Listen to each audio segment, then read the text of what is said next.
Bienvenidos nuevamente. En esta oportunidad vamos a hablar de las hemorragias de la primera mitad del embarazo. A manera introductoria, las hemorragias de la primera mitad del embarazo son aquellas hemorragias que se presentan antes de las 20 semanas de gestación.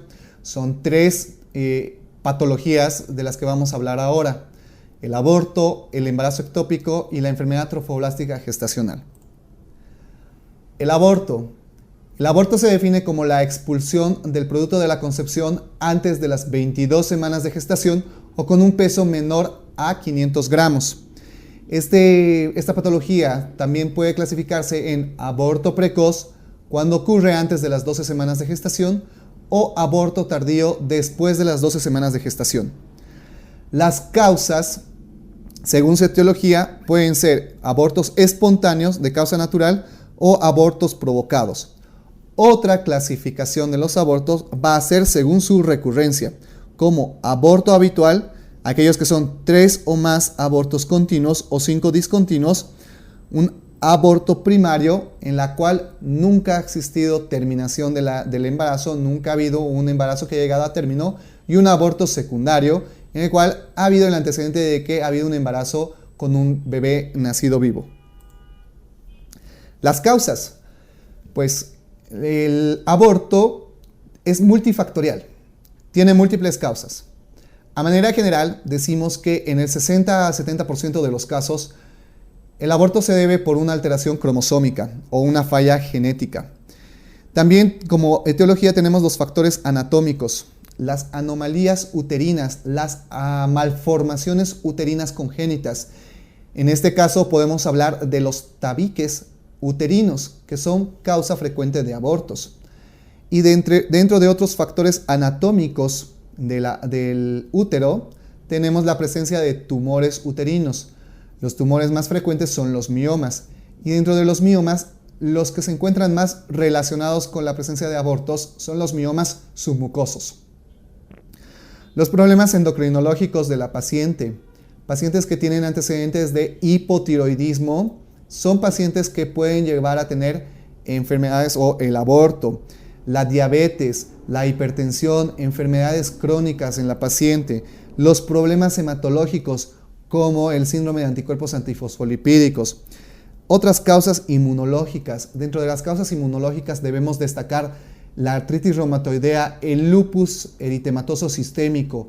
Nuevamente recalcamos el síndrome de anticuerpos antifosfolipídicos, que son responsables de la presencia de los abortos. Infecciones. En embarazos entre los 14, 15 y 16 en adelante, debemos buscar infecciones, principalmente infecciones urinarias o infecciones cérvico-vaginales que pueden estar relacionadas con la presencia de abortos. Las deficiencias nutricionales, pacientes con anemia, pacientes que inician el embarazo con bajo peso, son pacientes que van a presentar aborto. Las formas clínicas del aborto. Vamos a hablar sobre la amenaza de aborto, el aborto incompleto, el aborto completo, el aborto diferido y el aborto séptico. Las formas clínicas del aborto son aquellas manifestaciones clínicas que se presentan durante esta patología y que nosotros debemos ser capaces de diagnosticar para realizar el tratamiento oportuno. La amenaza de aborto. En la amenaza de aborto, la sintomatología va a ser la siguiente: la presencia de dolor abdominal tipo cólico en hipogastrio, que puede estar acompañado o no de sangrado. Hemodinámicamente, la paciente acude a la emergencia compensada. Al examen físico, el útero va a estar de tamaño acorde al tiempo de embarazo. A la especuloscopía no vamos a encontrar modificaciones cervicales, es un cervix completamente cerrado. Para hacer el diagnóstico definitivo vamos a solicitar una ecografía ginecológica en la cual vamos a evidenciar vitalidad del producto, la presencia de un embarazo intrauterino con latido cardíaco fetal y la presencia o no de un hematoma retroplacentario. El manejo de esta paciente es la hospitalización, el reposo absoluto, el dar medicación para inhibir las contracciones y el buscar o el tratamiento específico de la causa desencadenante, que en la mayoría de los casos puede ser una infección urinaria, una infección cérvico-vaginal o una descompensación de una patología de base. El aborto completo. La paciente acude a la emergencia por haber referido sangrado con eliminación de coágulos días previos a acudir a la emergencia, acompañados del dolor abdominal tipo cólico en hipogastrio. Al momento del examen físico, la paciente se encuentra hemodinámicamente compensada. Hay el antecedente de la expulsión de coágulos o de tejido de aspecto ovular. Con fines prácticos, el tejido de aspecto ovular va a asimilar la carne molida. La carne molida tiene unos trocitos blanquecinos, entonces nosotros debemos indagar si durante la expulsión de los coágulos ha habido tejido de esas características. Al examen físico ya hemos mencionado que la paciente se va a encontrar hemodinámicamente compensada. El útero puede estar de menor tamaño en relación a la edad gestacional. A la especuloscopía, el cérvix va a estar completamente cerrado. Para hacer el diagnóstico definitivo, solicitamos una ecografía ginecológica y en la cual vamos a evidenciar un útero sin presencia del saco gestacional y con una línea endometrial delgada. El manejo será ambulatorio. A la paciente no se le interna, pero se le debe dar consejería en cuanto a métodos anticonceptivos. El aborto completo. En el aborto completo ha existido la expulsión parcial del embarazo. Esta paciente acude a la emergencia por presentar dolor abdominal de moderada a gran intensidad y la presencia aún de sangrado transvaginal en moderada cantidad con la expulsión de coágulos. Al examen físico, dependiendo de la cantidad de sangrado que haya eliminado la paciente, esta puede estar hemodinámicamente compensada o con una descompensación hemodinámica con incremento de la frecuencia cardíaca y disminución de la presión arterial. Al examen físico, el útero va a estar disminuido en relación al tiempo del embarazo y va a tornarse doloroso. A la especuloscopía, el cérvix va a estar entreabierto y se van a poder evidenciar la salida de coágulos o tejido de aspecto ovular. El diagnóstico de este cuadro es más clínico, pero para corroborar solicitamos una ecografía ginecológica transvaginal en la cual nos va a reportar la presencia de tejido de aspecto ovular o imágenes hiperrefringentes. El tratamiento va a ser la hospitalización y la evacuación, la limpieza a través de dos métodos. Puede ser a través del legrado uterino instrumental o a través del aspirado manual endouterino o AMEU. El aborto diferido. En el aborto diferido, el producto del embarazo ha perdido la vitalidad. Ha habido una muerte fetal dentro del útero. En este caso, la paciente puede acudir a la emergencia por presentar dolor de leve intensidad, el antecedente de sangrado en escasa cantidad, pero ya no va a ser un sangrado rojo rutilante, va a ser un sangrado oscuro, casi achocolatado, y los síntomas neurovegetativos han desaparecido. El útero va a estar disminuido en relación a la edad gestacional, y la ecografía nos va a mostrar la presencia de un saco gestacional, un embrión, pero sin vitalidad. La conducta en este caso es la evacuación previa maduración cervical o previa dilatación cervical. En el aborto séptico ya ha existido el antecedente de eliminación de coágulos de más de aproximadamente entre 1 a 2 semanas. Y la paciente acude por dolor, por sangrado, por compromiso del estado general, alzas térmicas, malestar general, diaforesis. Al examen físico podemos evidenciarlas. Puede haber fiebre, puede haber descompensación hemodinámica, datos de irritación peritoneal, el útero disminuido en relación a la edad gestacional. A la especuloscopía, el cérvix entreabierto con un flujo o un sangrado fétido. La conducta en este caso será realizar pruebas de laboratorio para identificar o confirmar datos de infección, ¿sí? La ecografía que nos permita identificar el tejido de aspecto ovular o el tejido hiperrefringente o imágenes hiperrefringentes, pero en este caso la evacuación no será inmediata. El manejo será con el uso de antibióticos de amplio espectro por aproximadamente 24 a 48 horas antes de indicar la evacuación. Las causas del aborto séptico pueden ser por una cervicitis, por restos sobreinfectados, por una mala técnica antiséptica, instrumental contaminado o traumatismos que pueden referir durante el procedimiento. Como ya habíamos mencionado, el aborto séptico va a presentar toda la sintomatología de un proceso inflamatorio o un proceso infeccioso. El tratamiento va a ser con antibióticos, la impregnación de antibióticos de amplio espectro y la evacuación. Ahora vamos a hablar sobre el embarazo ectópico. El embarazo ectópico no es nada más que la implantación del embarazo fuera del sitio normal de implantación, es decir, la implantación anómala del embarazo fuera del cuerpo uterino. Puede presentarse entre 1.8 a 2% de todos los embarazos. La edad más frecuente de presentación es entre los 25 a 34 años y es más frecuente en multíparas. De acuerdo a su localización, como podemos observar en el gráfico, el embarazo ectópico puede ser tipo tubárico, que la localización es a nivel de la trompa, a nivel abdominal, a nivel cervical o a nivel ovárico. Dentro del embarazo tubárico, la localización más frecuente, con un 78% de los casos, es a nivel de la ampolla. Menos frecuente a nivel ovárico en 1% de los casos. Y a nivel cervical en 1% de los casos.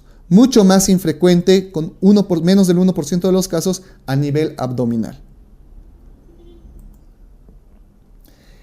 El embarazo ectópico se clasifica de acuerdo a su complejidad en dos grupos, un embarazo ectópico no complicado y un embarazo ectópico complicado.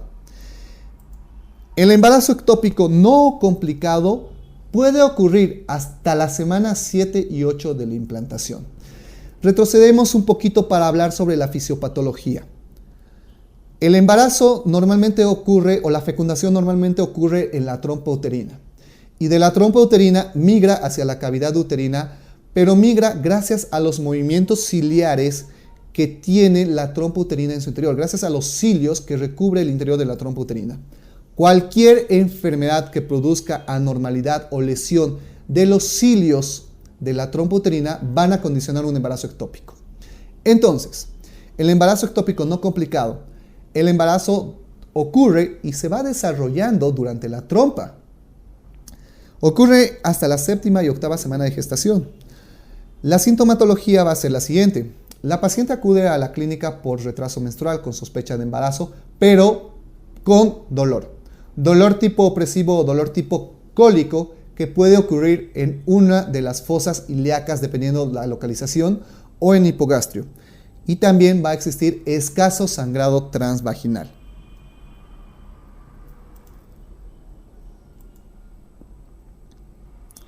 La paciente al examen físico va a encontrarse hemodinámicamente compensada.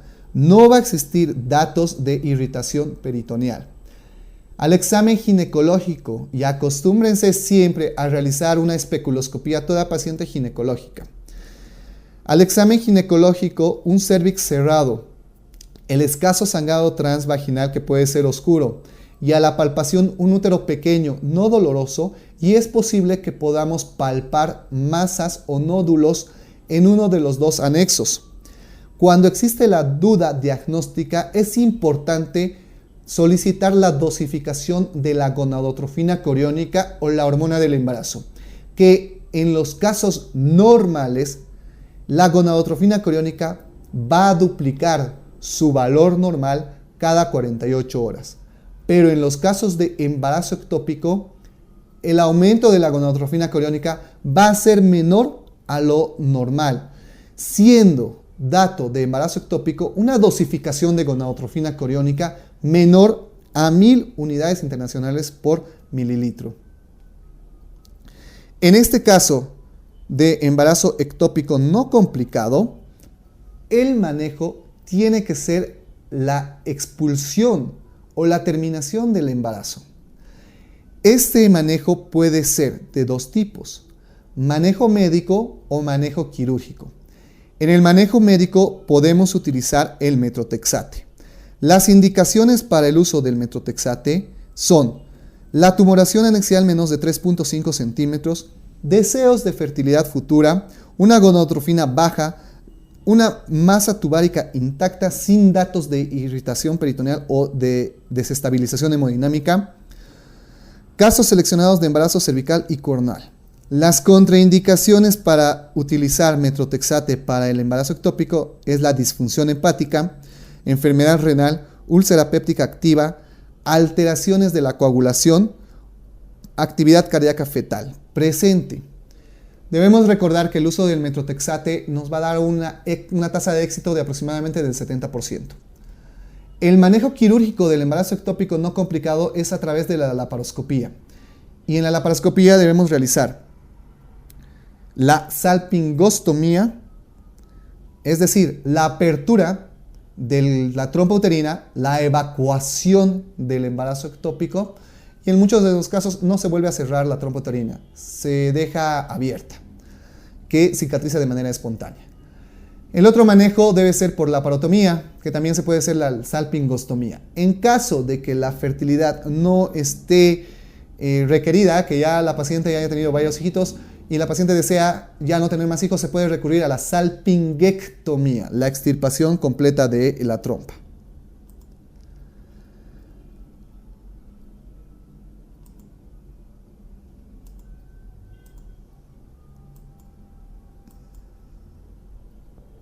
El embarazo ectópico complicado.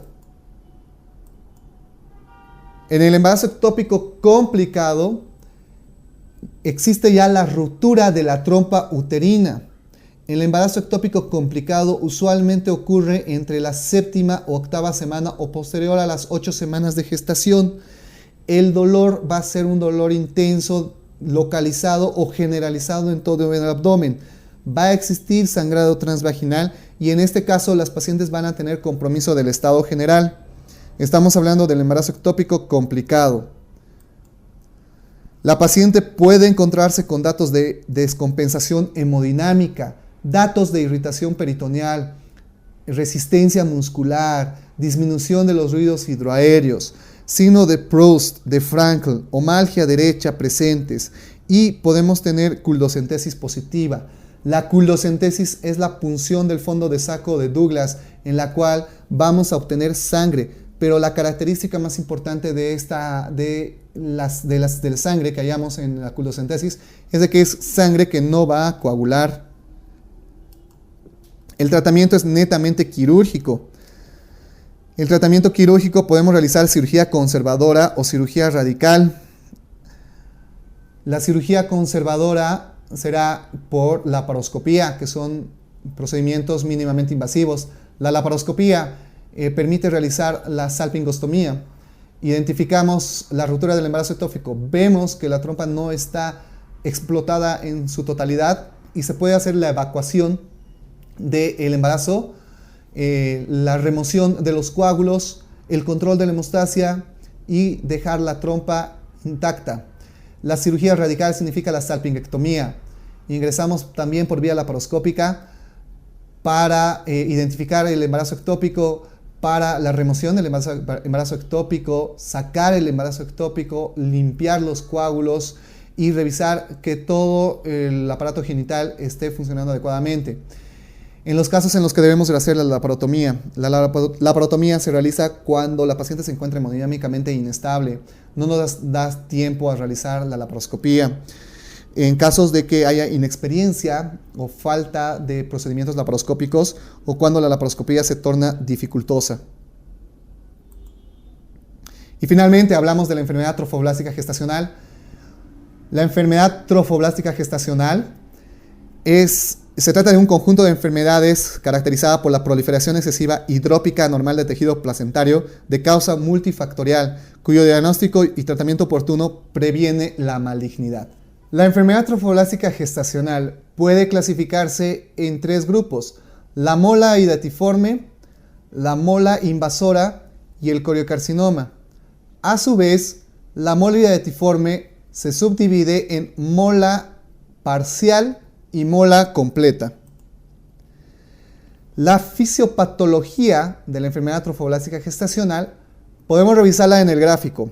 En caso de la mola completa, se trata de la fecundación de un óvulo que no tiene actividad o carga genética, que se encuentra fecundado por un espermatozoide anormal que va a duplicar su carga o por dos espermatozoides anormales, dando lugar a un embarazo anormal con carga genética 46XX o 46XY. Pero en este caso no existe carga genética en el óvulo. En cambio, en la mola incompleta, el óvulo sí tiene carga genética, pero es fecundado por un espermatozoide anormal o por dos espermatozoides anormales. Cuando es fecundado por un solo espermatozoide